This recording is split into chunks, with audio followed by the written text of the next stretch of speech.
फजर की दो सुन्नतों में दोनों रकतों में एक ही सूरत नहीं पढ़ सकते, जुदा जुदा सूरत पढ़नी होती है और वो भी तरतीब के साथ पढ़नी होती है। बहुत सारे लोग ये सवाल पूछते हैं, इसका जवाब तवज्जो से सुन लीजिएगा और सवाब की नीयत से दूसरों के साथ शेयर भी कर दीजिएगा।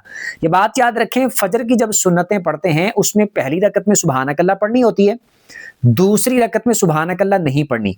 दोनों रकतों के अंदर सूरे फातिहा पढ़नी होती है और सूरे फातिहा पढ़ने के बाद आप अगर पहली रकत में कुल हु अल्लाह पढ़ते हैं तब भी ठीक है, और दूसरी रकत में भी अगर कुल हु अल्लाह पढ़ते हैं तब भी ठीक है। यानी ये लाजमी नहीं है कि दोनों में जुदा जुदा सूरतें पढ़नी है, ये जरूरी नहीं है। अगर आपको सिर्फ सूरे इखलास यानी कुल हु अल्लाह ही याद है और आप दोनों रकतों में यही पढ़ लेते हैं तब भी आपकी सुन्नतें बिल्कुल ठीक हो जाएंगी। और अगर आपको अलग अलग सूरतें भी याद हैं फिर भी आप अगर एक ही सूरत दोनों रकतों में पढ़ लेते हैं तब भी आपकी नमाज हो जाएगी।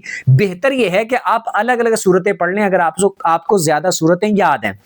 और अगर आप अलग अलग सूरतें पढ़ते हैं तो फिर तरतीब का लिहाज रखें। यानी जैसे कि आपने पहली रकत में अगर सूरे फलक पढ़ी है तो दूसरी में सूरे नास पढ़ें।